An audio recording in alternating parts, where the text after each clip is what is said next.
Facebook group. I did do a lot of posting, but it's not the same. And so I could not wait to be here with you this evening or this morning, whatever time of day it is for you and wherever you are in the world. So I want to go ahead and get started. And what we're going to go through, so I want to go through some just housekeeping things so you know just some particulars about how to get the best experience this evening. One is we want to, again, it's recorded, so I'm going to email this link to you. It should be before Friday, and you can share it with your friends. So if they weren't in the summit, feel free to share this with your friends. There's obviously no charge for this, and this is something that I really want parents to reach as many parents as possible, because it's just information that we need now with the struggles that teenagers are going through now more than ever. So feel free to share that link for the recording. I have no problem with that at all. We're going to open up the chat, but then we're going to close the chat. But you're going to know when it's open and closed, because with my tech support, if there's so much going on in the chat, then we're not going to be able to keep up with that. And I want to be able to make this as interactive as I possibly can with you. If this is not going to be some sort of PowerPoint lecture thing, this is going to be really diving in and trying to get to know what's going on with your son or daughter.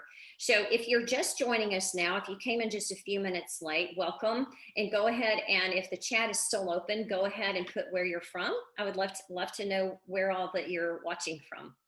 I'm from Texas. I don't know if you can tell from my accent or not, but I am a fifth generation native Houstonian, and I live now out in a rural area out in the country, and the fresh air is just beautiful. So we moved out here not that many years ago, and so I love it. Oh, hi, Chicago, Frisco, outside. I used to live in Coppell, Florida.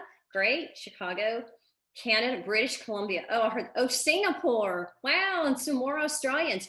Oh, to you Australians, my daughter's name is Adelaide. I fell in love with that name when I was a teenager, and then I knew when I had a girl that I would name her Adelaide. Mexico, Ola from Mexico, California. Oh, I'm so excited that y'all are here. So again, I love to ask questions. That's what I do professionally. I ask lots of questions. So I know that many of you may have some questions, and two things. One, if you have a question like right on the spot, I want you to be sure and go in the Q&A section and ask your question right then. And then at the very end of the masterclass, I'm going to open up the time for the Q&A, and I'm just going to work through the questions. So I want to be able to answer all your questions. If I can't get to them, and I really want to, that's so important to me, then you can email me, and we can go ahead, and if you will, we can drop the link in the chat. And you'll know you're going to see this multiple times, and you can email me your questions. Hello from Georgia. Hello, Georgia. I love Atlanta. So you can email me your questions too if you have to leave early and you're like, oh, I forgot to put it in the Q&A. That's how you're going to reach me, and I will get to your questions, I promise, by the end of this week, probably sooner. So, all right, I think that's all. Oh, there is one more thing. There is going to be a survey. So when you exit out, it's kind of like going through the gift shop. When you exit out, there's a survey. And here's what I want to do, a survey. I want to know if this was valuable to you, if you would like for me to do another masterclass, what topics you would like for me to discover more for you, or things that I talked about today that you want me to dive deeper in. Because I am wanting to craft more and more master classes for you, for parents of teenagers, because you know that's important to me. That's who I serve. I serve teenagers, and so the person behind the teenager, the parent, is extremely important to me too. And it's good for us to be a team as well. So who am I? I am Renee Sullins. I am a life coach for teenagers. I'm also a certified holistic health and wellness coach. So I take a holistic approach to coaching. I think that you cannot separate the mind and the body. So it's real important to look at all aspects. And my specialization obviously is teenagers and early college students, really kind of 8th grade through early college. You have to look at the whole package. It's like if something is out of balance, then that's going to throw your son or daughter out of balance. So that's what I do. I find out what's getting stuck, where they're at right now, what's getting stuck, and how to move them forward. So that's who I am. Let's go ahead, and I'm going to go ahead and share my screen here. Again, welcome. I'm thrilled that you're here, and I want to give you the most value that I possibly can. This is a class, and so you may want to take notes. You can take a screenshot, whatever that you want to do. And I am here to dive in as much as I possibly can. I think we're probably going to be here about an hour. And if we need to stay, and that's probably the class part, and close to an hour. And then we're going to look at more the Q&A time. And I'm not sure, I'm just going to play it by ear because I love to work intuitively anyway. That's the kind of coaching I do. So in order for me to serve you better this evening, I want to know how old your kids are. And so we're going to do a little pop-up. And in terms of grades, and some of you internationally, it may be a different grade. So what grade is your son or daughter in? So if you'll go ahead and answer this poll, 8th grade is around 14 years old. And then 12th grade is around 18 years old, just to give you an idea if you don't have the same kind of grading system we do in the States. Great, great. Okay, oh, we have a lot of 8th grade parents. I love that. I love that. Wonderful. Okay, we have a really healthy balance. So that's great. That's great. So this gives me an idea that we're kind of all over the map here, from, maybe the 13-year-olds to the preteens, or even some tweens, all the way through early college. So we're going to go ahead and close this out, close the poll out. Thank you. All right. There we go. And you can kind of see who everybody is. All right. So I will tell you that in my years of working with teenagers, and also as I've been through the teen years with my own daughter, that they do not have to be stressful or frustrating or overwhelming. And I know you're probably going, oh yeah, right. There are ways to work on different areas of their lives that are really causing the stress and the frustration and the feelings of overwhelm. And once we identify those areas, once we identify the triggers, then you're going to know, okay, that's what we can do to move us forward, to really enjoy this time. Because before you know it, I know it sounds cliche, but they're going to leave the nest and it goes by so fast. And so you want these years to be really close and special for you. And I assure you that can happen. I've seen lots of shifts and changes with families in my work with teenagers. So what are we going to do today? We're going to help teens move from SAD to success. And what's SAD? SAD is basically stress, anxiety, and doubt. So I'm going to take apart each of these elements. Stress, anxiety, and doubt. I'm going to explain what they are, what the triggers are, and what you can do to help. So let's go ahead, and we're going to look at the first one is a question. We're going to open up the chat again. What do you think is the number one thing that teens share with me that really stresses them out? What's that one thing? Okay. So thank you. All right, let me look at some of your answers here. That one thing: parents nagging. Okay, identity, not meeting their academic, being liked, fitting in, school, parents always aren't good enough, being liked, schoolwork. Okay, school. Okay, great. Thank you. Okay, so I will tell you what it is. And I will tell you that every single teenager and college student that I've worked with, without exception, this stresses them out. Some of them a little bit. Actually, let me rephrase that. This is a stressor no matter what. And even if they suffer from this a little bit or a lot, I've not found one that doesn't deal with this. So I'm going to give you one more hint. Okay, here's this beautiful girl. This reminds me of bubblegum, this pink. It's so cute. Okay, so, yeah. Is anybody getting that? Okay, it's procrastination. It is absolutely procrastination. And I will tell you, your teenagers know this word. They say, I'm a procrastinator. I really procrastinate. This is the exact word they use. And that is a huge, huge source of stress for them. So we're going to start talking about stress right now. And stress can be something, well, during this time, there's so much more stress than normal. I mean, we could all agree, right? With the shutdown of the schools in the spring, and with COVID and just uncertainty in the climate all over the world, it has been so hard on everyone. And me, I know the effect that it's been on teenagers, because teenagers deal with enough stress as it is, just in that transitioning from a kid to an adult. But their parents are stressed too, right? Just the uncertainty about the job and everyone being at home all the time, no matter how much you love each other. So they're under a lot more stress than normal parents, and I'm seeing that. So I would say there's 3 different areas in stress that I see are really key. I'll call these trigger areas: relationships, daily habits, and procrastination. So we're going to pop up a little quiz here so I can see kind of where you're at.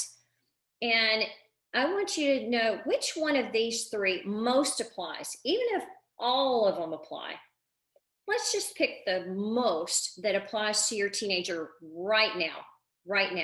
And if you don't know, you don't know. And, not knowing is an answer also to me. So that's what I tell people. I don't know. It's like, great, we'll find out. Sometimes I like the I don't know answers. So it really is. So what I'm seeing here is the doubt and the low confidence. And so, all right. So, okay, we're going to go ahead and close that out. Looks like, well, procrastination, daily habits. Well, there's a lot of things here. Okay, procrastination. Okay. All right. Well, the same as what we're seeing. Okay. So let's go ahead and break these down. So relationships. What kind of relationships are stressing your teen out? Their peers, obviously. If they're having any kind of problems with what teens call their friend group, if they're having problems with their peers or fitting in, that stresses them out. If they're having problems with you, the parents, or you're having problems with them, of course, that stresses them out. And this can happen in my teenagers, but definitely my college students, if they have a breakup and their heart is broken, or the relationship isn't going like they want, that's stressing them out as well. Virtual relationships. Teens have a lot of relationships with people that they really don't know. It's social media, right? On social media. Oh, they have certain friends that are in with them in something gaming that they do, or some other kind of social media, or somebody follow on Instagram. And when there's that person, sometimes that can cause bullying, or it can cause really some stress there from really not, do they like me? Do they not? Why they're not following me? Why are they not liking what I'm posting? That sort of thing. And then also with teachers. Sometimes teachers, they just don't jive with your kids. It doesn't mean they're a bad teacher, but sometimes teachers teach differently than the way maybe your child learns. And so maybe they just don't like them, and not necessarily don't like them. It's like, oh, I just, I'm a visual learner, and they teach differently or something. So sometimes their teacher relationships can cause them stress. The second is daily habits. This is huge, parents, and there's a part of this that this could be, I could do a whole masterclass on all of these actually, but with their daily habits, the sleep. And I see now with teenagers, especially during the not in school, hybrid school, all of that, their sleep is all over the place, because gosh, what if they don't go to school the next day because they have it online? They don't have to go into class. That can go, oh, I'll just sleep in. So what this is causing is it's causing them to be out of balance. They really need that routine, and important to, and it's important to notice, are they sleeping soundly? Are they getting up in the middle of the night? Just being an observant pattern, and see, and really asking them about, how's your sleep? Do they wake up really tired? And why is that? It could be that they're staying up too late. It could be that there's some kind of an underlying thing, just a health issue that they're not dealing with. And a lot of times, I know my sleep's been interrupted if I've eaten a big meal too late. So there's a lot of things that can cause that, but it can stress your body out and stress your mind out as well. I'm going to come back to nutrition. Screen time, that's huge for parents.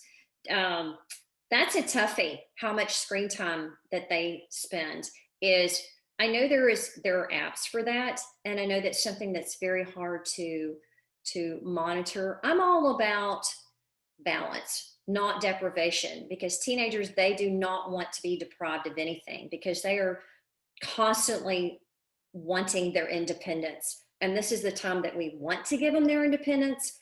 So anything that feels like deprivation to them, you're going to get pushed back, right? You're going to get pushed back on that.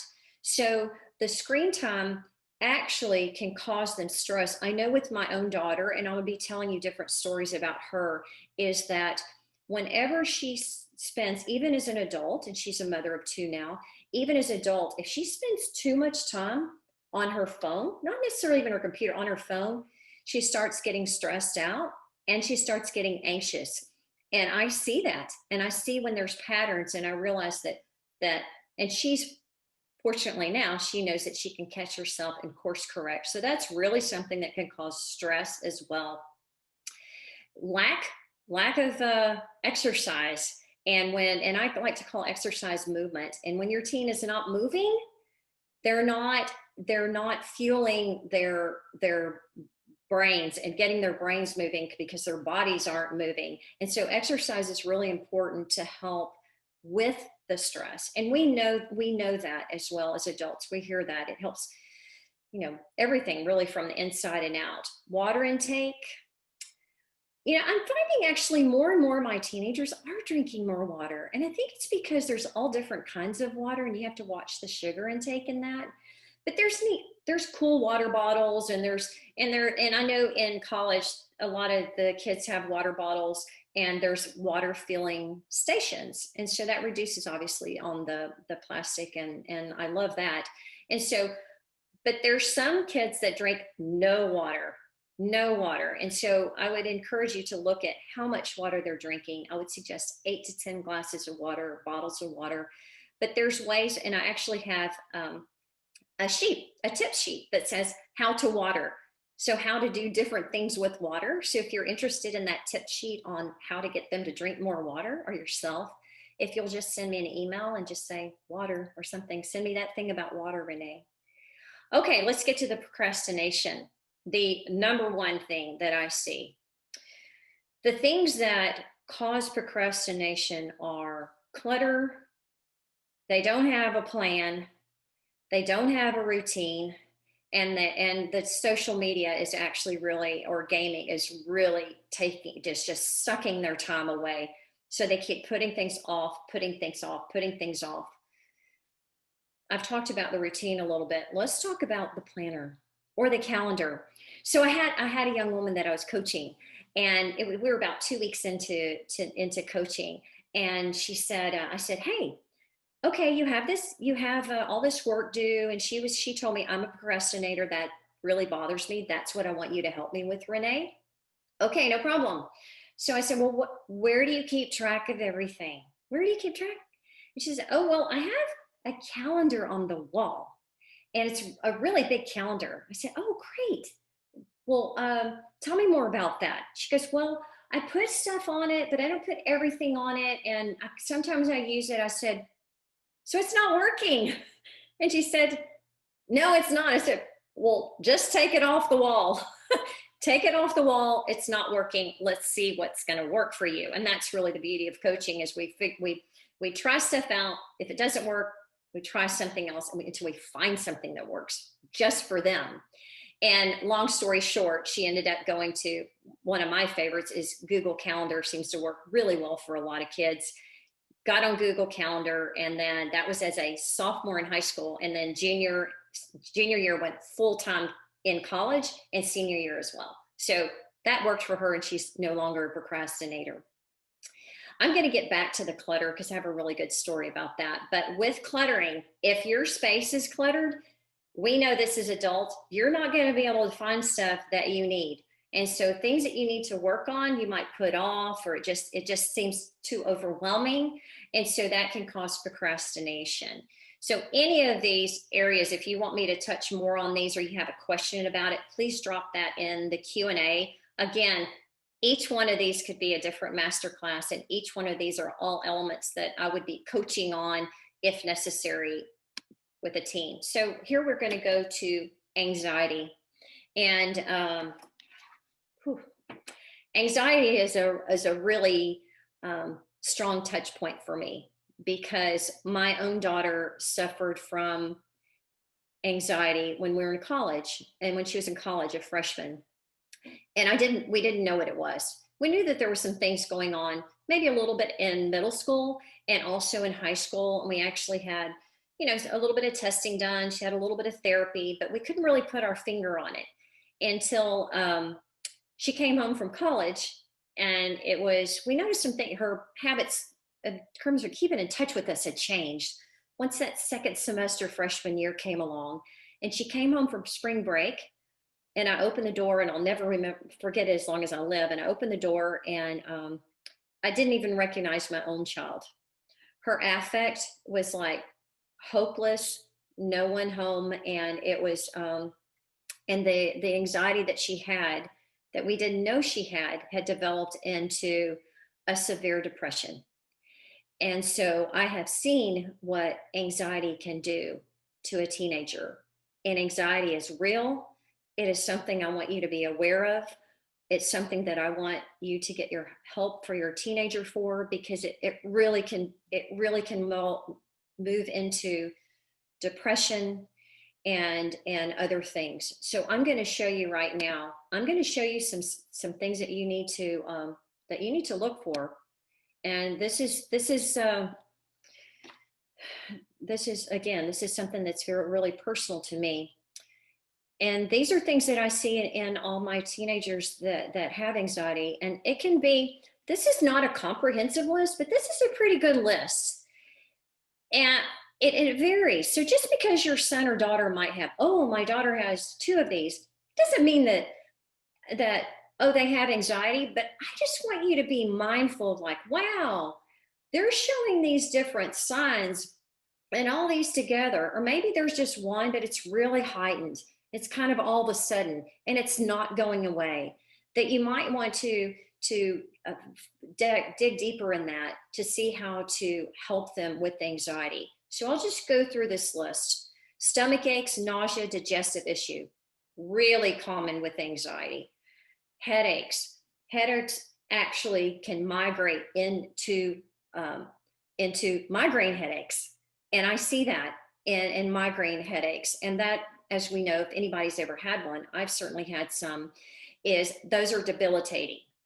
And when you can't get anything done because you have this migraine, then that causes more anxiety because they get behind and they're getting stressed, poor sleep again. And here's one thing about sleep is really watch if your son or daughter is wanting to sleep all of the time. And this is more evolving into the depression end.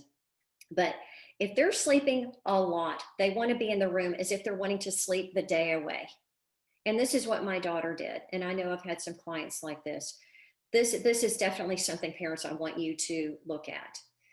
If your son or daughter wants to be isolated for the family, they don't want to come down, they don't want to come to dinner, they don't want to have social interaction. If you have people over, they don't want to be there, they don't want to go out, they don't want to be with their friends. Watch for things like that. Changes in their weight, if they gain weight or if they're losing weight, if they're changing the way they dress, there may be something going on there. They're very anxious about their body and their body image and fitting in. Poor grades in school, that can cause anxiety. Oh my gosh, I can't do this. I'm overwhelmed. Immersed in social media to where they're like, I know they're on it a lot now, but even more so. But this is where it comes in, parents, is you really watching your children, your teenagers, what they're doing, how they're doing it, and stepping back. I know things are busy and crazy, but this is so important for you to step back and really take a look at all these different areas in your teenagers. And another biggie, the stomach aches is one, and then the panic attacks is a really strong sign of anxiety, is the panic attacks, the sweating, things like that. So here we go. We've talked about stress, anxiety, and you're going like, okay, Renee, how can I help my son and daughter right now? What can I do? Well, I will tell you, there are a lot of behavioral changes that you can do right now. Right now. And we're going to go through those. Again, a daily routine. This is particularly helpful if your son or daughter has ADD or ADHD. Having a set routine. Also, I've noticed, because my daughter has ADHD, also setting a timer, that causes it, they need a sense of accountability.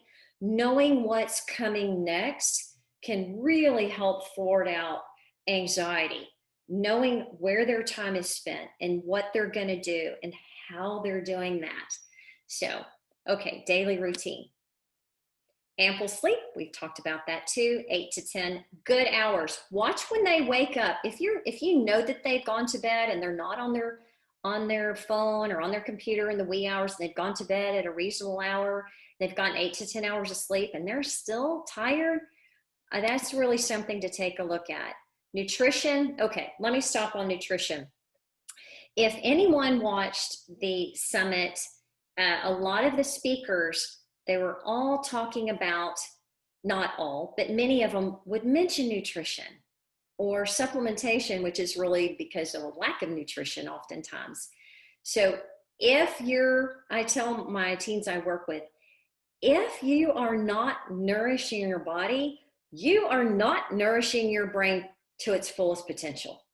And there's so many things that we could shift, again, without deprivation, but so many things we can shift, even just a little bit. I talk about it, moving the needle, nutrition-wise, that can make a huge, huge difference in their energy, in their confidence, and their performance, because the food in is what's really, really going to help them, again, get their body in a healthy state and their mind. I know, have you ever gotten to where, and this is kind of a nutrition with the water, if you're not drinking enough water and you get dehydrated, you get really foggy brained. So please, parents, I encourage you to look at what your teen is eating. And if your teenager, this is one thing that seems to work. If your teenager is really wanting to make good grades and be successful and be better and go to college, and they have all these hopes and dreams and goals, then I hope that you have sat down and shared that time and found out what was going on, what they want. When you know that, and they know, and I know that one of my moms here that's on this masterclass with us, when I told her son that, and I said, hey, connecting the body to the brain, that really made a shift for him. And he started watching more of what he was eating. And so if they know that what they're eating, and it doesn't mean they don't get to eat pizza every once in a while and all that, but if 80% of what they're eating would be considered healthy, and that's what is going to be a huge catalyst to move them forward to what they want and their view of success, that's where they start connecting the dots, and that's where you can start helping them see those changes. And that's the motivation behind it. Because if you say, oh, you don't need to eat junk, or you need to eat something different, I'll tell you that's not going to work very well. Limiting caffeine. I know that they love to go get coffee, which is great, but I would suggest if they drink caffeine, and I don't have anything against caffeine, but if they drink caffeine, and all of this applies to you as well, parents, is I would say don't drink it and after 2 or 3 o'clock in the afternoon. Limit the sugar. I have something that I would like to send you if you're interested. It's called The Hidden Names of Sugar. There's a lot of sugar that is hidden in things. So if you look at the label, should have had something here, but let's say if you look at the nutrition label and it says fat, protein, carbs, sugar, right? But then there's all that tiny little stuff that's underneath there. Look at, it's in order of quantity. So the first 3 things are the word sugar or maltodextrin or high fructose corn syrup or all these. I think there's maybe 40 things on this tip sheet I can send you. If it's in there, it's more sugar. And it's not stated up at the top in the big letters. It's down here and it adds more sugar. So look at what your sugar is. I have a funny story about that because I used to think that this yogurt that I used to eat, I thought, oh, yogurt for breakfast, that's great, right? It's a probiotic and it tastes good and it's good for me. And then I looked at the sugar, and I'm not going to name the name, but I looked at the sugar and was like, oh my goodness, this has like 18 or 21 grams of sugar in a really small container. No wonder it tastes so good. And so you think, a lot of times we'll think something is healthy and it really is not. So because I don't, again, you've heard me mention this word a lot, because I don't like deprivation, I have found almost anything that you would want to eat that you crave, I have found a better version. So if there's something you're going, oh, Renee, I love yogurt, but what's the yogurt that you think has the best? I look for a protein carb good ratio, but really a lot of protein and little sugar in certain things like that. So if you want to know, you can always shoot me an email and ask me that. I'd be happy to tell you what I've researched all these years just for my own personal in anything that tastes good. So I don't have to not eat it. Don't skip meals. Again, that messes with their blood sugar. The caffeine and the sugar, we call it the blood sugar roller coaster. So you know how when you drink caffeine and all of a sudden, ooh, you get this high or sugar and you're feeling good, but then it just hits a slump and your body's going, hey, I want to go back up again. So it goes back up again and then down again. So you're on this roller coaster, which really, really derails you, right? It derails you. We want to try to stay on that stable. So if your kids are doing a lot of sugar, a lot of caffeine, a lot of sugar, it's going to be really hard for them to be able to sit down and focus and get things done and really fulfill their potential like they need to. So don't skip the meals because that hurts, that really crashes your blood sugar as well. Healthy snacks, I also have a tip sheet for that. I'm happy to send you with different variations of healthy snacks. Just email me, hey Renee, send me the healthy snacks. Again, 8 to 10 glasses of water daily for hydration, limiting screen time on electronics. I know, I'm not even gonna go there anymore because I know y'all are saying, oh my gosh, Renee, how do I get them not to do that? But that's another masterclass. Okay, so here's some other things. Awareness of their social media activity. Again, what are they on? I know that I have had clients who have secret social media accounts. So you may think that they have this one Instagram account, but they have this other social media account in a completely different name that you don't know about. But as a coach, they tell me pretty much everything and I know about it. So actually I try to get them to work to tell the parent that. I don't like them to keep secrets from you at all. So clutter-free workspace and bedroom. So I'm going to read this, and this was very fortunate that this happened just this morning with one of my clients, and he is a freshman in college, and we've been really working on what I like to call clear the clutter, because again, like one of my 8th grade clients said, she said, you know, Miss Sullins, she said, when my workspace, when my room is clean and my desk is clean, it makes my brain feel more clear. I said, you think? Yeah, that's right. So they're seeing that connection. The messy is messing up their brain. So if we can make that connection instead of mom coming in, I'm guilty of all these things I'm telling you. When I was parenting my daughter, you go in and go, you need to clean up this room. It's a mess. Well, where's the motivation there? I mean, obviously you want them to respect you as the parent and to do it. But if they go, hey, this is really kind of keeping you from getting things done that you want because you know, how it was kind of cluttery, and we work, believe me, I work a lot on clear the clutter with my clients. But back to my story. So this young man, we coach on early Monday mornings. I'm so proud of him for starting early on a Monday. And he said, this is just out of the blue. I didn't even ask him. I just did say, hey, it looks like you really got your room under control now. That it looks really, really clean. He goes, yes. He said, and this was unsolicited, mind you, again. He said, keeping on top of my clothes, which he meant, you know, dirty clothes in the hamper, going to the wash, coming back when they're clean, putting them away. That's what he meant by keeping on top of my clothes. Keeping on top of my clothes and making the bed has been revolutionary. Wow.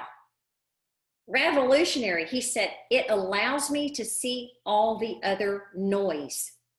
So what happens is when he is keeping on top of those things, it allows him to see anything else that's a distraction in his world. And then what does he do? He steps back and he's like, I need to work on these other things. I need to shut out the noise so I can focus and do my best. He also said, this is even better, I think. He said, and if my bed's not made and it's all ugly looking, meaning in his room and his bed, you know, when you have something ugly looking, that's where everything else ugly looking goes. And he said, so your bed's all ugly looking, then you've got paper, like dirty, you know, paper you wadded up, and maybe a cup or something like that. He just said he would just end up piling it, or if they've got a pile on the floor, just dirty clothes or something like that, then it would be like, oh, well, that's the ugly thing. I'm just going to just pile on the ugly. So he realizes that when he made his bed in the morning, that's made he said it was a game changer. I love that. And this is one more thing he said, and I just have to share this. He said, unmade bed, sock on the floor, it's just an invitation for more clutter. So just a little bit of a thing, a bed unmade and one sock on the floor. He said, man, that just opens up my whole day of just making more clutter. I thought that was brilliant. So I hope that resonated with you. All right, here we go. Meditation prayer. If you're a person of faith, prayer, meditation. If you like to meditate, or just get your kids to just spend some time in silence, just cutting off, like my client said, just shutting out the noise, looking at what's noisy, just for a few minutes a day can be really, really helpful. Again, exercise and movement. I know that in coaching, when I'm asking them a question, and I learned this, that and this might work for you, is if someone asks you a question and you just don't know the answer, you get them to move their body. So if you asked me a question, I didn't know the answer, and you were the coach, you'd say, hey, just get out of your chair and walk around the room. And it's amazing how that works. I'll have my kids get up and move or something. They come back down and they're like, oh, I know an answer. So it's like moving your body triggers your brain. So getting them to move is so important. Just for their brain, I cannot emphasize that enough. Obviously for their physical health, but for their mental health as well. Breathing exercises. I love breathing because what? You take your breath everywhere. It's free. So we do something called 5-5-7 breathing. And that's where you breathe 5 in. I love to close my eyes when I do this. Breathe in for a count of 5. Very deep breath, and hold it at what I say at the top for 7 seconds. And then you breathe out and make sure it's very slowly for 7. So 5-5, it's 5-5-7. 5 in, hold for 5, and then out for 7. And if you do that 10 times, that's only 2 minutes. That is 2 minutes if you do that cyclical thing 10 times. And that you'll be amazed at how that can settle your mind. And so if you have so you can tell your teams, hey, let's just stop and take a deep breath. And it's amazing. My kids love this. They love to use, of course, I call them my kids. You know, they're like my kids. Brain dump and journaling. Some teenagers like to journal, and they like to buy pretty journals, and they're journaling and like to write everything down. just their thoughts and their feelings. It's kind of like the old school diary that we used to have. But a brain dump is different. A brain dump, and this is great for parents. Anyone can use this. You think about how many times have you gone to bed and you have so much on your mind and you lay in bed and you cannot fall asleep. That is so frustrating.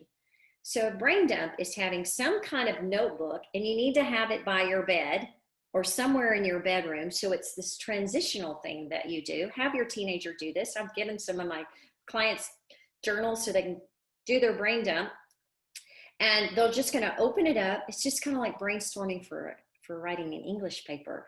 Is you're just writing thoughts, feelings, words, list, to do, people's names, whatever is in your brain. It's like you're literally opening it up and dumping it on the paper in order to give yourself a much better chance of a much better night of sleep, and also kind of helps get some of that stress or anxiety out on paper. But when they know it doesn't have to be anything beautifully written like in a journal, they can wrap their head around this. That's been very effective. Again, another thing that can help with stress and anxiety: supplements, essential oils, homeopathy. These are all three things that I know that I use personally. I don't sell any of this. I don't get a kickback from any of this, but just to let you know, I'm quite familiar with most of all three of these and use all three of these. So if you wanted any more information about any of these, or maybe something that I prefer that I've used and I've researched, please just contact me about that as well. So doubt. This is the third in our S.A.D. So doubt is really, it's low self-esteem. It's doubting, can I do this? Am I good enough? I'm not sure. Doubting their value. And this is a really terribly sad thing to see as a parent if your child is going through this. And you can look at this picture here and you can see this mom comforting her daughter. It's like, you can just tell that emotion that's there. And when you know that they have it in them, you know they can do it, and they don't feel it, you feel helpless. You feel helpless. That's a really sad place to be. So we're going to talk about doubt. So we're going to do another pop-up, and I want to know which of these three triggers in doubt: past failures, unrealistic expectations, or compare and despair. Which one of these seems to really be contributing factors to doubt? So past failures, I'm going to go over these individually with you and explain that more to you. Or if you don't know, that's okay, obviously. Unrealistic expectations, also compare and despair. So past failures, unrealistic expectations, compare and despair. And we're just going to leave this up. Let's just leave this up to my team for a few more minutes so I can take a look at this. So I'm going to go ahead and start talking about the past failures. So, okay, I think we can go ahead and close that out. So it looks like compare and despair and unrealistic are pretty close there. So thank you for answering that for me. Past failures, when they've made something where they consider it a personal failure, they have failed, I have failed. That is something that really contributes to their low self-esteem. Like, oh, I doubt I can do that because I failed that before. Another is relationships with their friends, with their family. If they feel like they failed in a relationship, then how can they have another relationship that's actually going to be successful? And this is with friendships. This is with romantic relationships as well. Academically, how many of you have all seen this? Let's open up the chat because I want to see this. How many of you can have teenagers who have said, yes, my son or daughter goes, well, I failed the first test, so how can I possibly pass the second test? Or I have, I certainly can't, how can I do this if I am not any good at the quiz? How can I make good on this test? It is so, oh yes, absolutely, Tiffany. From years ago. And you can't say, hey, can you just let this go? It doesn't work that way. We have to, what I do when I'm working with my teens, I say, Your past failures do not determine your future success. Just because you failed in the past, that does not determine your future success. And when they can wrap their head around that and they can change that mindset, that is magic, because then they put it in the past, they let it go, and they go, hey, well, I failed that test. So what do I need to do to study a different way for this next test? And that's awesome to see that. I love that. Thank you. So yeah, okay, I have something from that says, he often expects to know everything about a brand new subject. Yeah, this is that unrealistic expectations. We'll get into that. Thank you. Yeah, you're right. So I'm going to touch real quick on athletic and sports. Is, you know, if you have a son or daughter that's in athletics and they have not done as well as they had hoped that they would, they feel like a failure. And a lot of times when you feel like a failure in one thing, doesn't it just like emanate into other things? And especially I see that happening in teenagers, like, oh, so you didn't do good in your baseball game. So, and I don't talk to them like this, but it's like, there's not a connection to your math test. I promise. There's no connection there, but they're making that connection.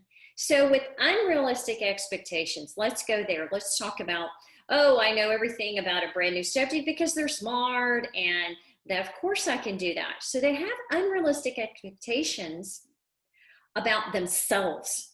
And we want them to go think that they can do anything and be anything and achieve anything, right? But we have to be realistic.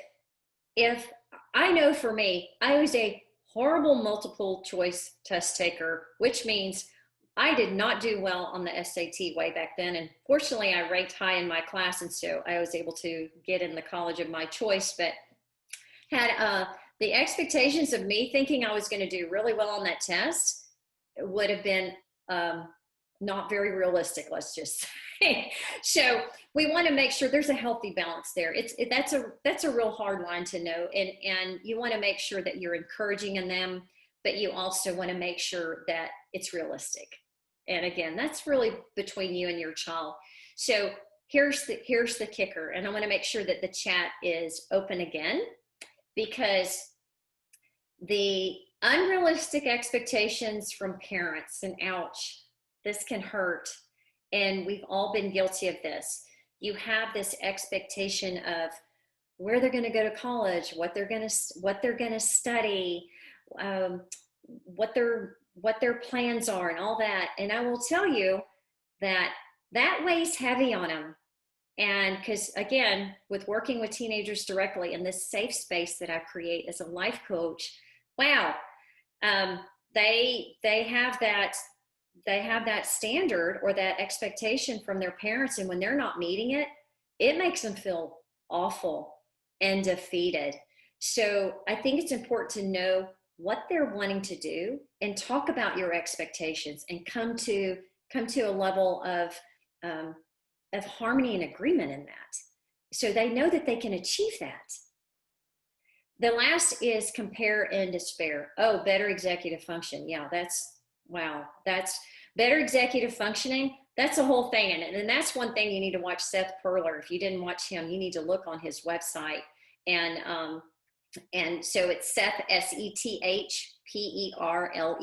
If you don't know who he is the guru of executive functioning. I know we have a lot of fans of Seth's in the summit. So let's talk about compare and despair.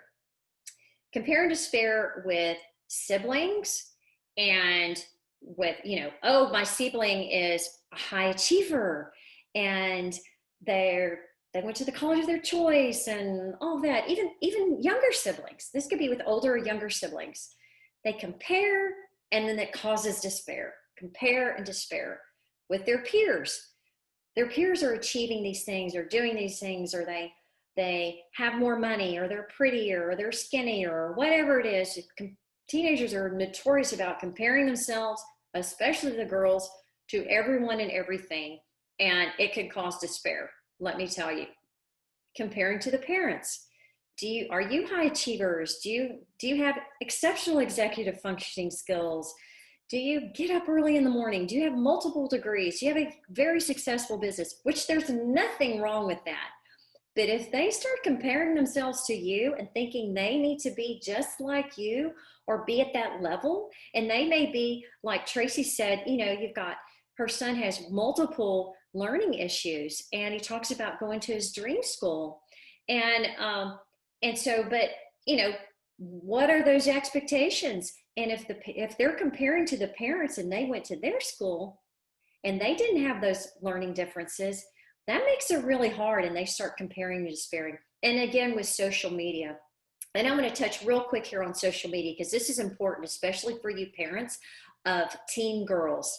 I have a young lady that I coached, and this was before we started coaching, this happened, but she got extremely involved. I think she was about the 8th grade in Instagram. And I don't know how much you know about Instagram, and I'm frankly not a big Instagram person. I don't have anything against it. But there's some things in there with especially entertainers, movie stars, people like that, that there's a sense of, I don't think manipulation is the right word, but there's a sense that really can cause a lot of comparison for young girls. What kind of makeup they should use, what their hair should look like, how white their teeth should be, all of that. And because she was so into Instagram in particular, she became anorexic. And it was really severe. And so what happened is, thank God, she was able to recover from that. And what she did, and I'm so proud of her, she's already graduated from high school now. What she did, she decided, I'm not doing any social media. She is the first teenager that I've ever met in my life that didn't have any social media. And it actually has served her very well not doing that, because she knows what can happen with that. So parents, that's just a little side note.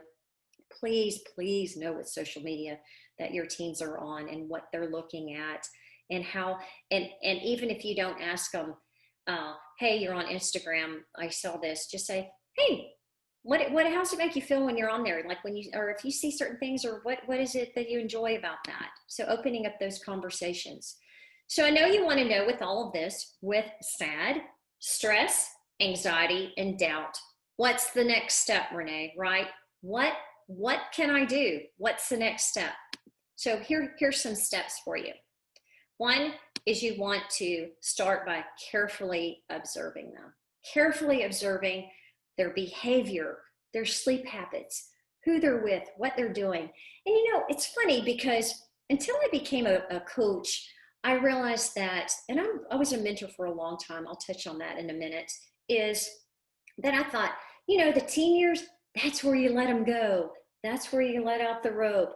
That's where you give them the independence. That's what they're wanting. But I will tell you, again, teenagers tell me things. They want that relationship with you. They want to talk to you. They want to be around you. Is it all the time? No, of course it's not. But they want that. So if you're really pulling back, I will tell you, that's not what they want. I have kids that have said that have really enjoyed, especially this springtime, when the coronavirus hit and they were at home a lot. They were like, wow, we're eating together as a family. We're playing games. We're doing these things. They were really pretty charged up that the whole family was there, and they were actually spending time with their parents. And I thought that was beautiful. So really carefully observe what's going on with them. And also some of those triggers, all those triggers that I've talked about. And if you see these triggers, step 2, if you see these triggers, ask them about it.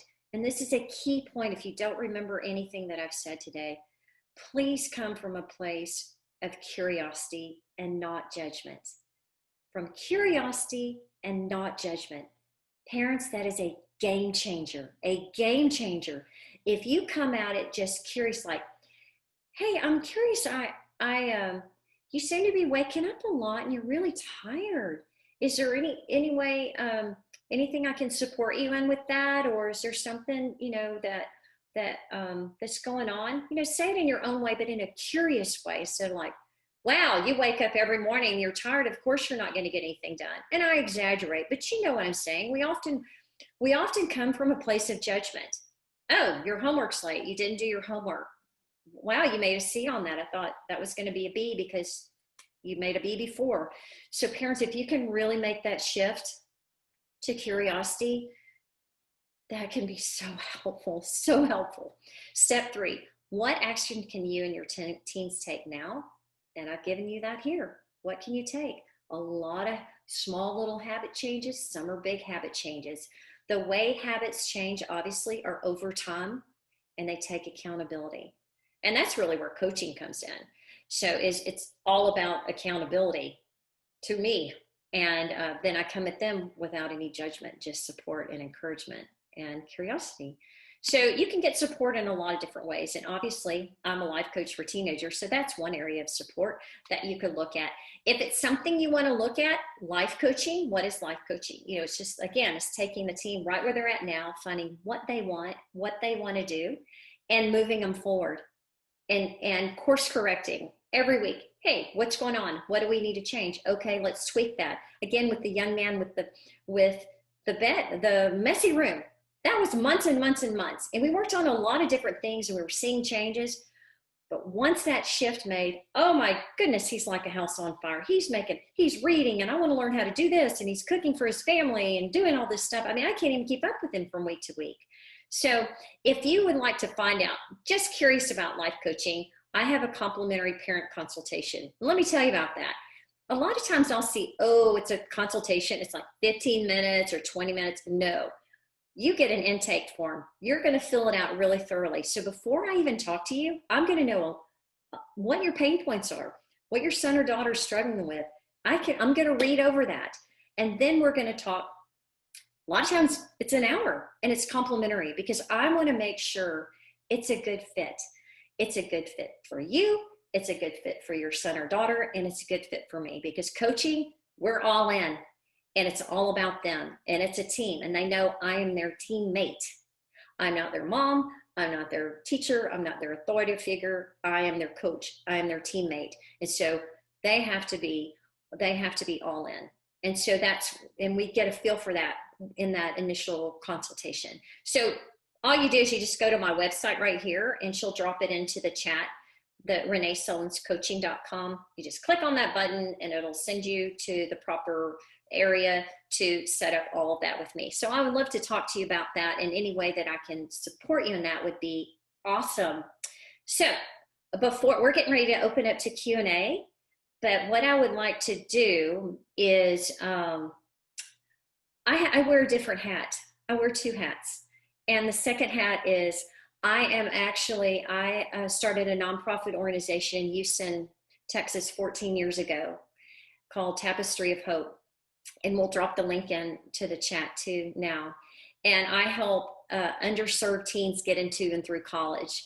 And this is as a volunteer. And so this has really been my passion for many, many years. So I've worked with hundreds and hundreds of teenagers and college students. And so what I would like to do, and if you'll make sure that the chat is open, I'm going to see here, is the chat open? Okay, so I'm going to open the chat right here. And I want to give a shout out, and I want her to turn her screen on. I have to make sure I don't get all choked up here. So this is Cassandra. Okay, you can open your mic and say hello to everybody. Say hello, honey. There you go. Yeah. Hi, everybody. Okay, thank you, Cassandra. So Cassandra is one of my precious students that I mentor, and I've known her since she was a little bitty girl. I mentored her sister, who is now out of college and grown. I've known him for a long time. And Cassandra did all the tech for me, all the pop-ups, all the tech, chat rooms, everything in this masterclass. And she studied this, how to do it on Zoom. She watched it, she took copious notes, and she has done all the tech. And she is just a junior in high school. So I want you to give a little shout. I just wanted to give a shout out, and she knows how I feel about her. So I don't need to talk too long because I'll get all choked up. Thank you, honey. Thank you. Okay. All right. Bye. So let's go to Q&A. So I'm curious about your questions. So I'm going to go ahead and open up the Q&A here. So put on my readers. All right. So here we go. So you would love a masterclass on daily habits aimed at students, okay? You're trying to get your son to realize Okay, so you love a masterclass on daily habits. Sorry, I don't think my mic was on. You're aimed at students. Try to get their son to realize that this is an area of issue, but he thinks he knows better. So daily habits. I'm curious, Karen, if I can look in the chat.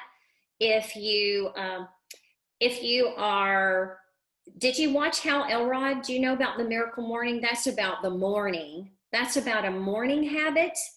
And so a morning routine, actually, one of my students that I coach, he said, you know what? I just realized what I do in an evening routine, that actually affects my morning routine. So I started thinking about my morning routine and modifying that. So it's cyclical. So daily habits, what I would suggest, Karen, is have him write down everything that he needs to do and everything that he has to do. And then if some kids work better on a checklist, like, oh, okay, we're just going to check it off as long as I get everything done and it's not late, I'm good. And this is for adults too. And then some parents, some teens work better on really block scheduling, like blocking out their time. And I know one of the moms that's on here, her son does block timing. We worked on that. And that's been great, where he has certain times that he blocks out for studying and nap and snack and everything, and then they follow that.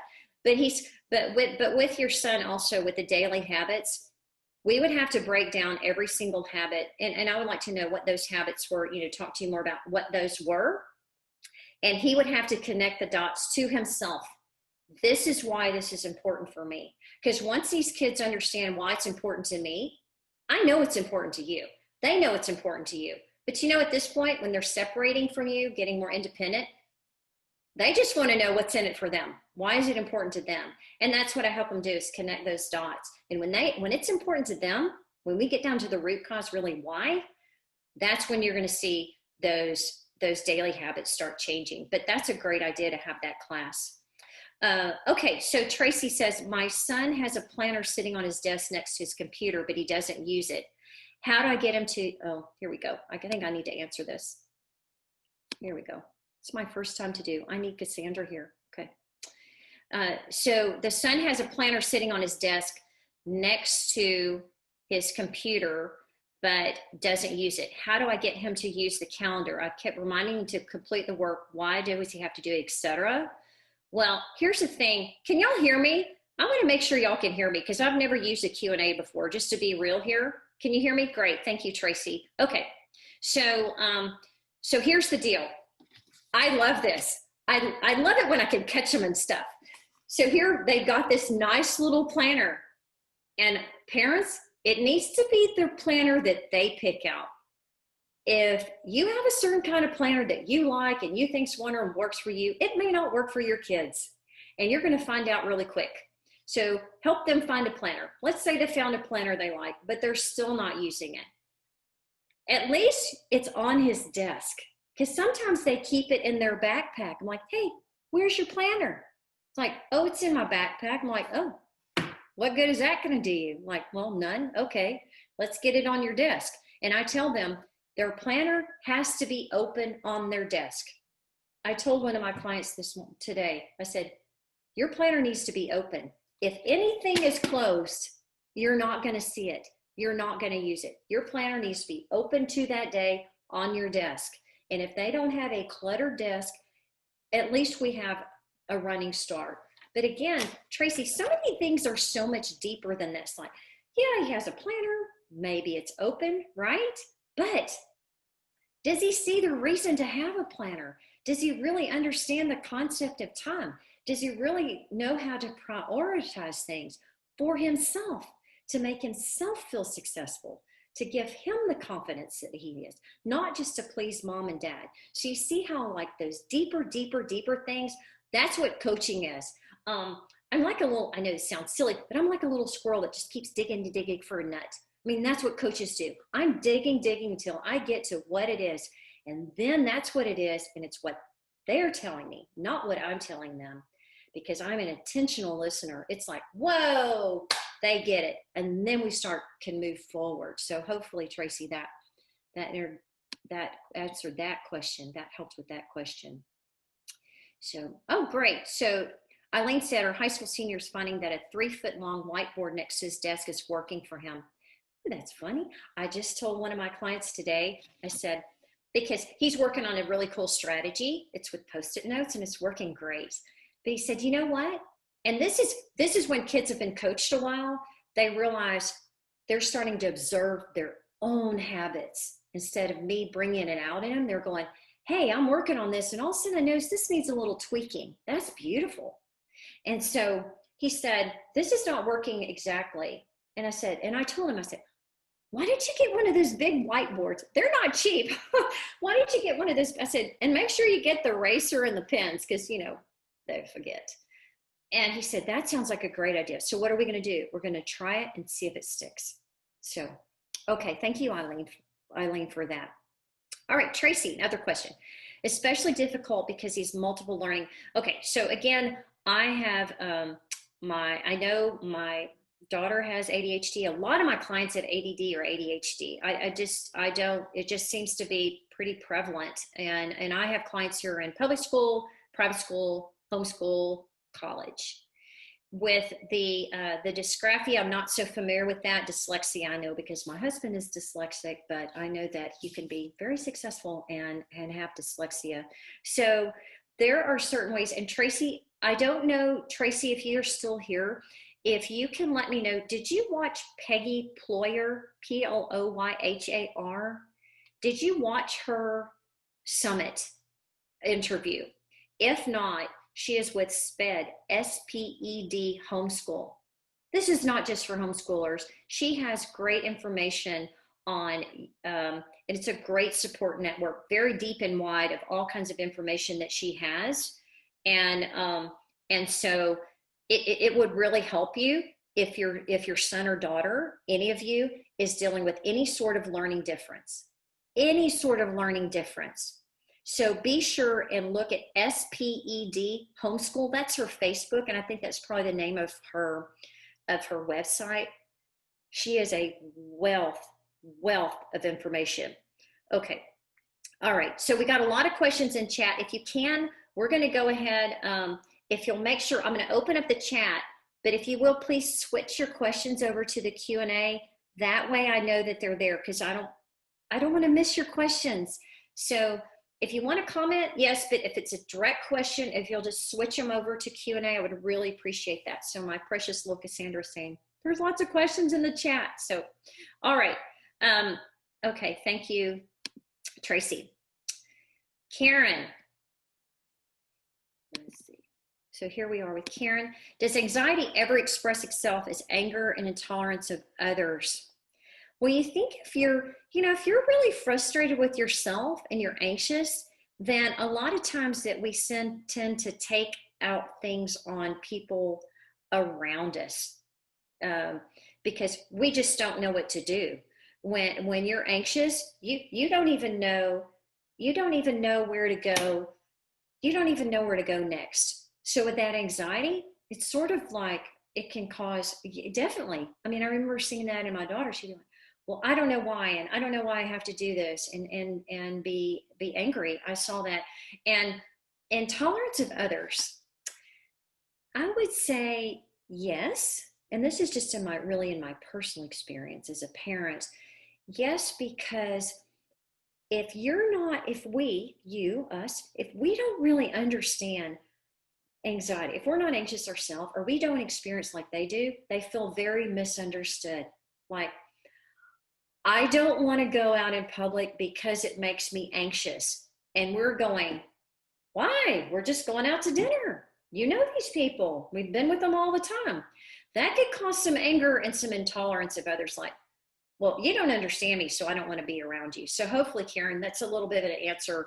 I'm not exactly sure. I'm just speaking from my personal experience on that. So thank you.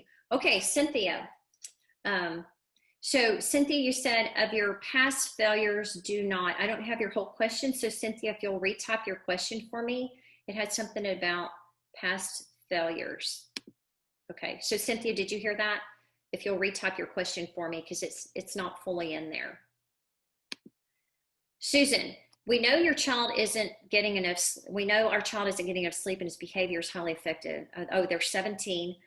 How do you peacefully put limits and try to guide? We set the time limit and he doesn't comply. Well, I think that we have one thing. Oh, we call it in coaching, we call it the power down hour.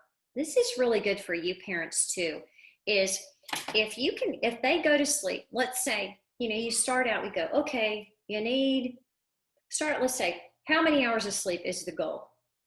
What time do they have to wake up for school? And then just back into that, obviously reverse engineering. So what time is that, right? And then an hour before whatever that time is that they need to go to bed. Let's say they go to bed at 11 at night. Teenagers, they stay up late, 11 at night, 10 at night, whatever. An hour before, just try it. Say, hey, we're going to try it for 3 nights and see what happens. We may or may not be able to tell. You don't need to tell them that, but like, hey, we're just going to try this experiment I heard about. And you try it too with them. If you can do things with them, that's really helpful, Susan. And so power down hour, that means no electronics for that hour. That means no phone. The phone needs to be somewhere else. No phone, no computer, no iPad, no TV, no nothing. No nothing for that hour. So they're not exposed to that blue light. They're not exposed to all the technology and all this information that's overloading. That really could help with that sleep transition.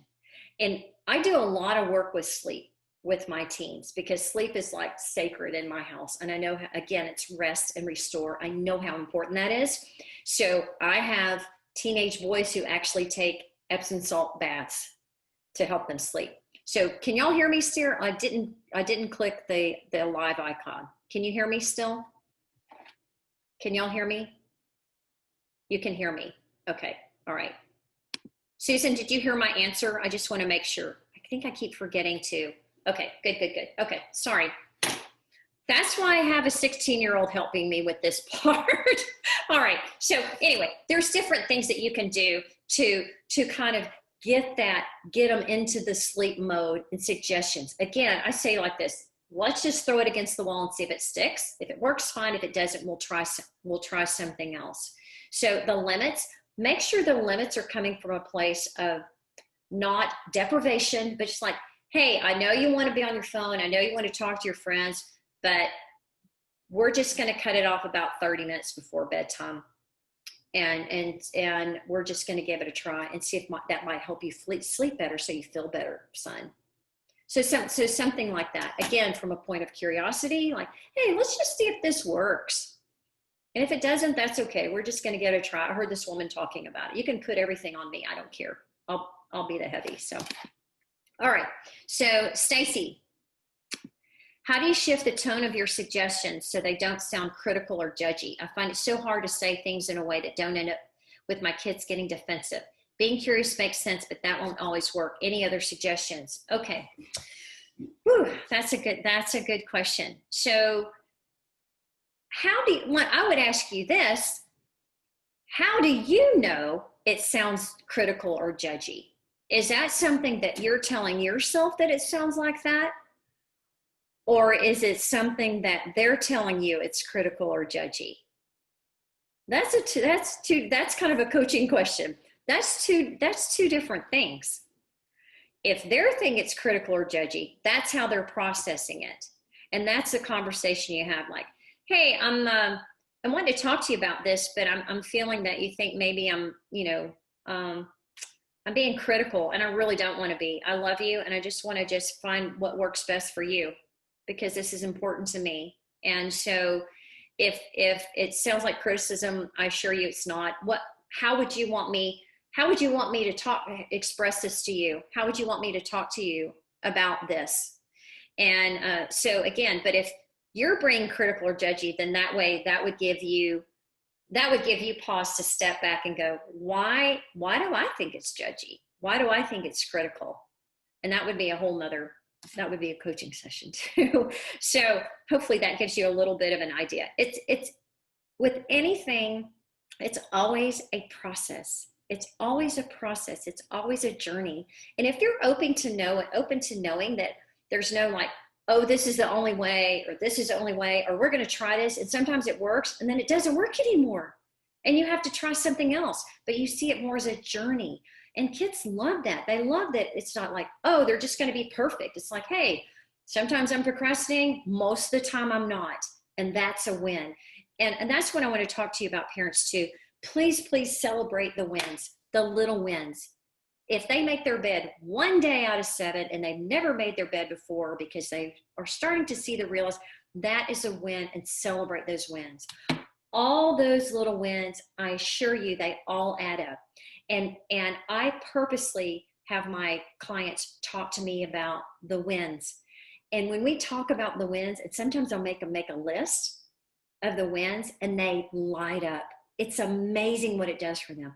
And it's little bitty things like, oh, you know, I ate a little slower today, because we talk all about eating and eating slower and how it decreases the stress on your body, especially kids that need to lose weight.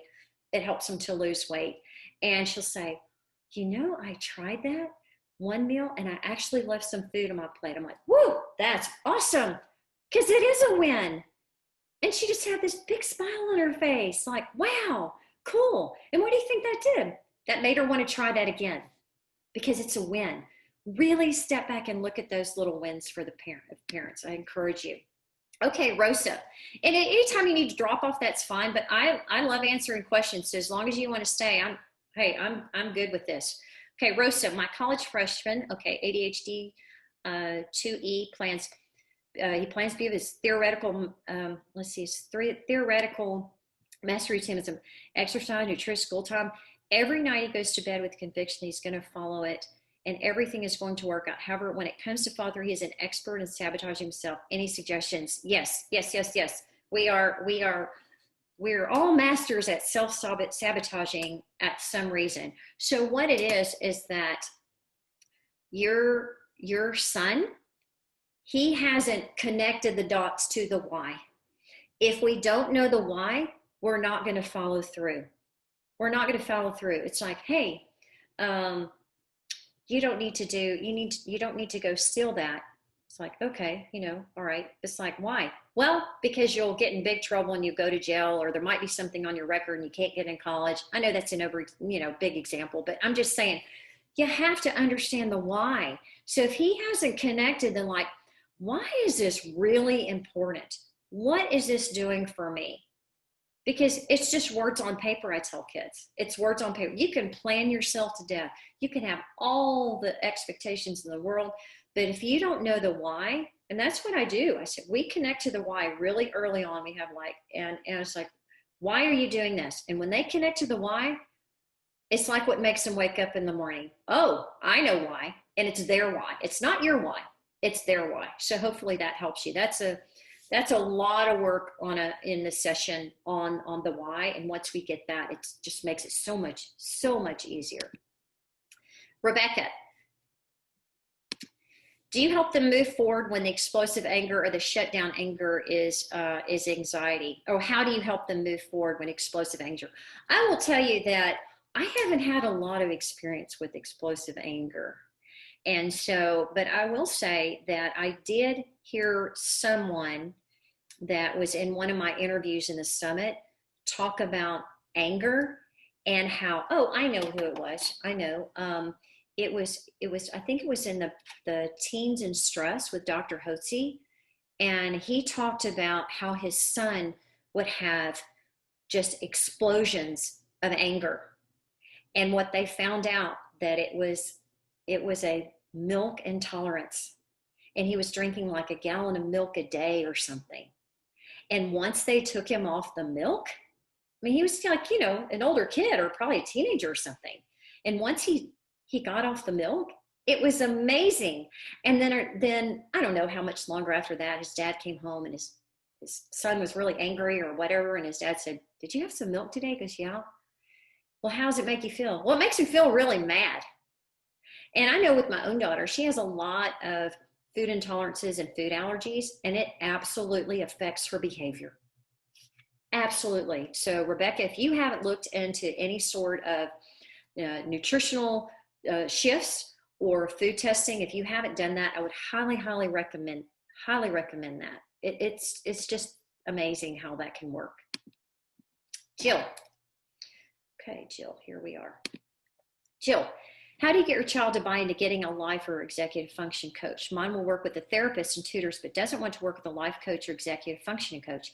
He won't make a plan or write down assignments and is missing assignments. We're also a virtual school right now, so it's hard to figure out what is due when. Yeah, it is virtual school. I'm telling you, it is really, really hard on all my clients from high school all the way through college. It's so confusing and their schedules are so up in the air. My heart is just broken. It just gives me all kinds of emotions. It's just awful for them.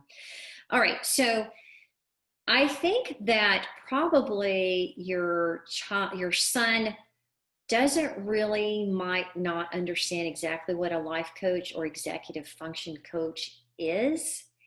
And Jill, are you still here, Jill? Jill, let me know that you're here in the chat.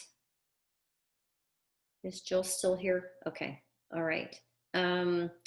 So Cassandra, I want you to, Jill, okay. Jill, I want you to send me an email and I'll follow up with you privately on that.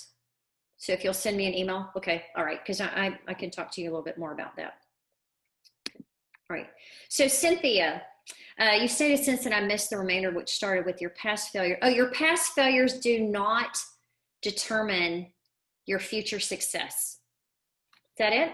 So your past failures do not determine your future success. I love that. When I really made the shift when I became a mentor years ago, and I realized when the first student that I mentored, she was the valedictorian of her high school class, and she calls me. I remember exactly where I was. I picked up the phone, and she said she's crying, and it's midterms, and she says, I'm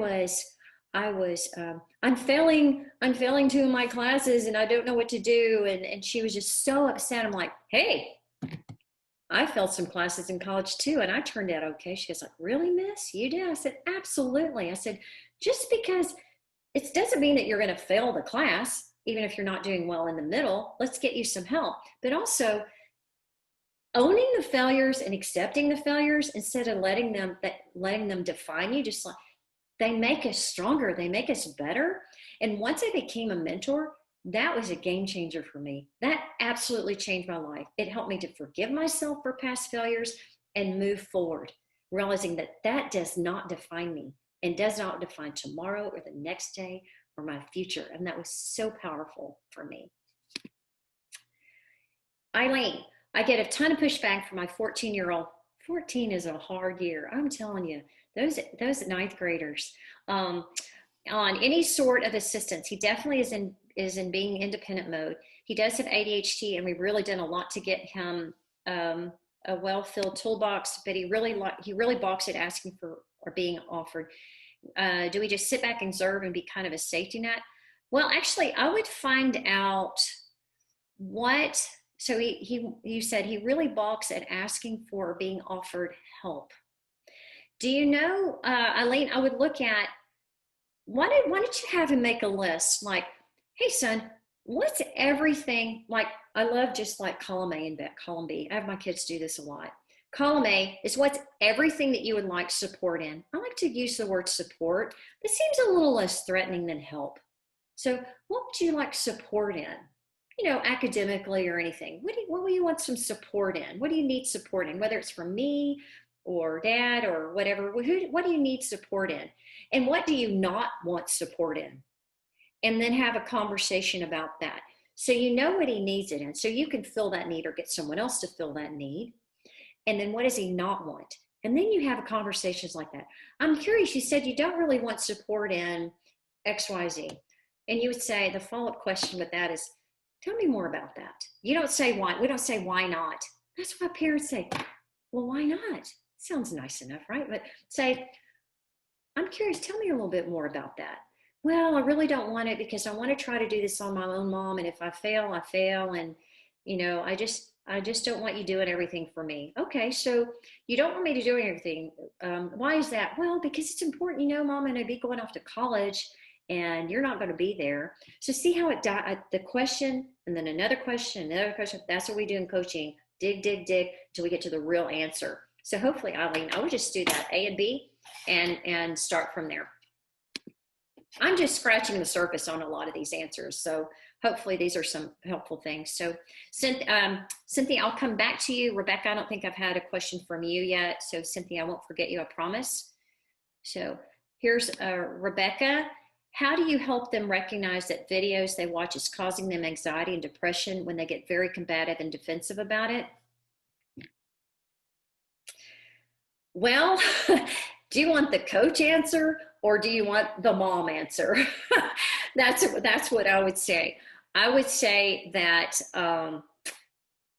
you're aware of the videos, right?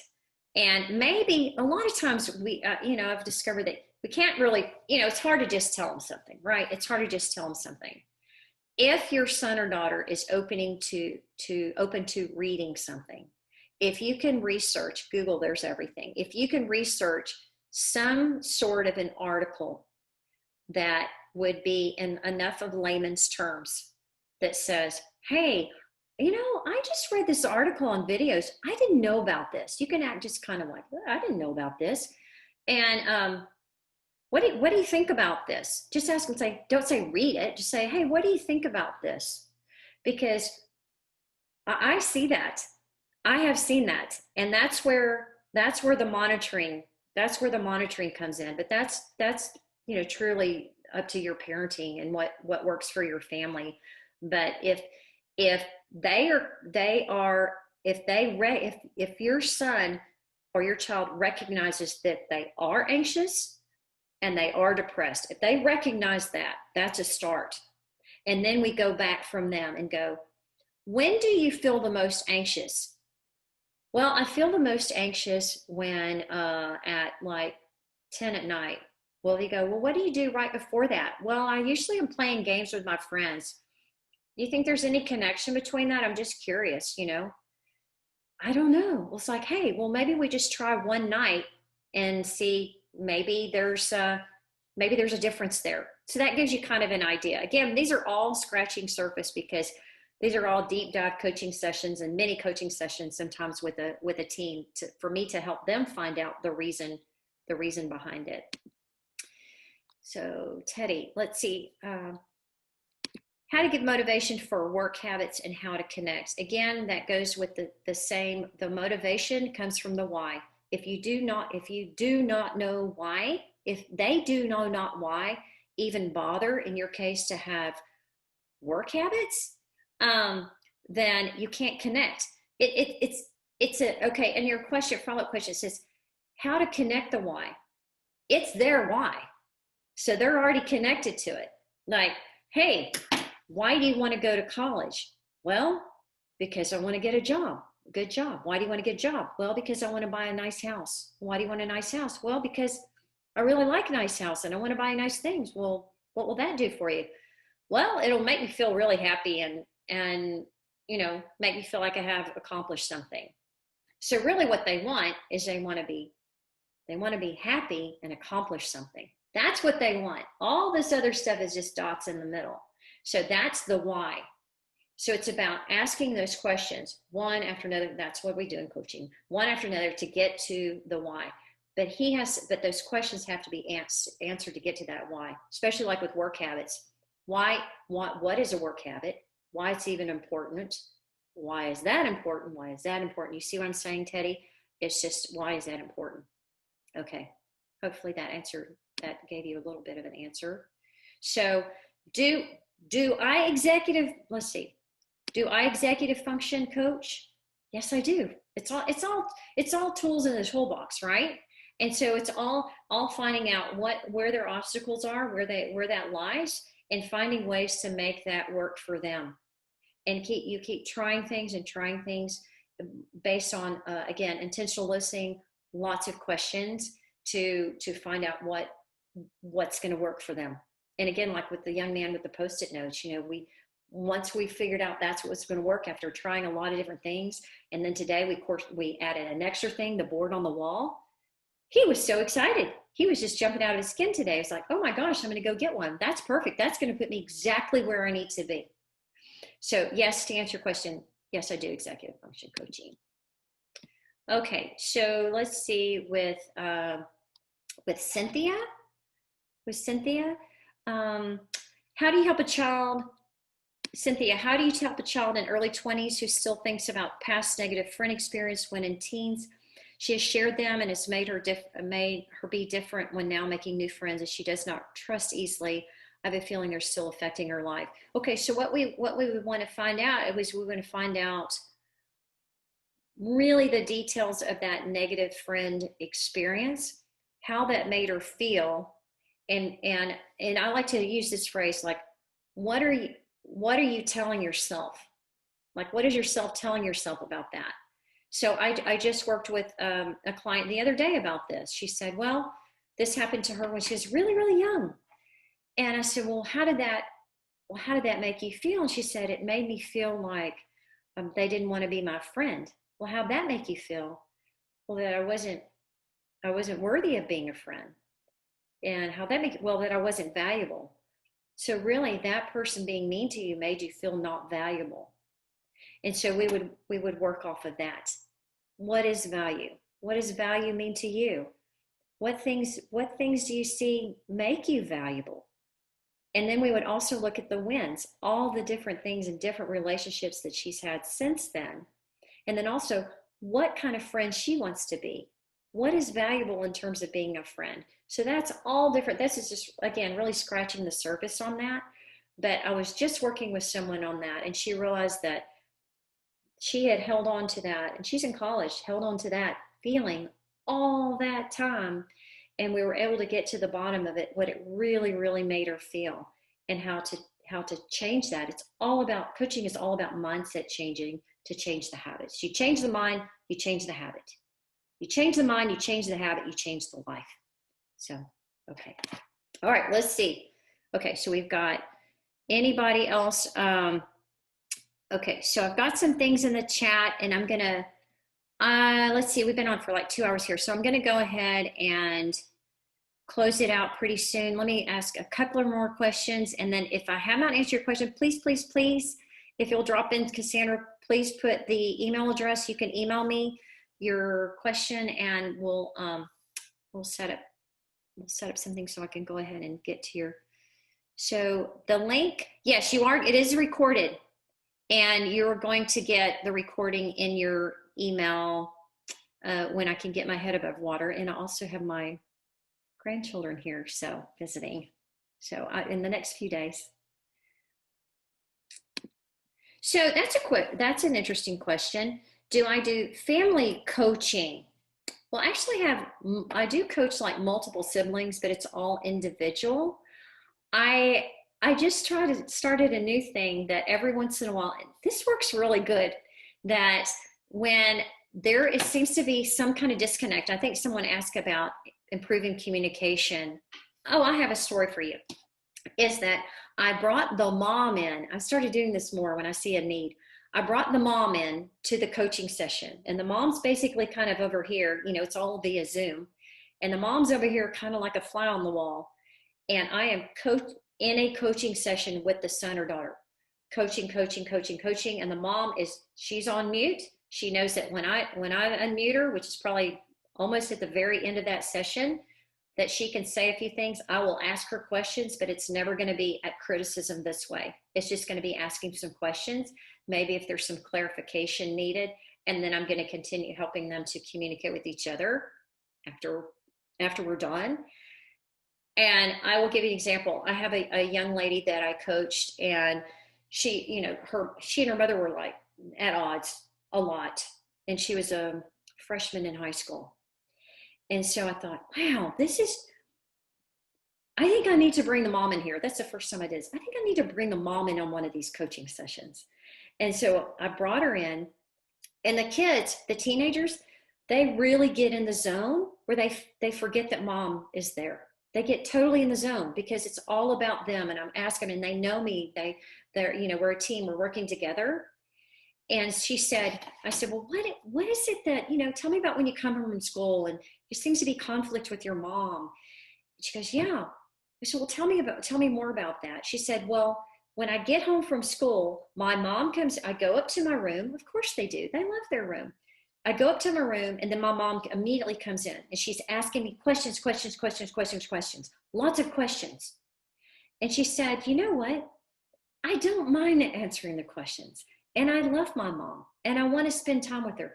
I just need an hour when I get home from school to decompress, to be on social media, do whatever I want, and just chill just for an hour. That was a game changer. So mom's listening to this going, I can do that. Wow, she loves me. She wants to spend time with me. All I got to do is just wait an hour until I like spend some time with her. And that's going to help this relationship.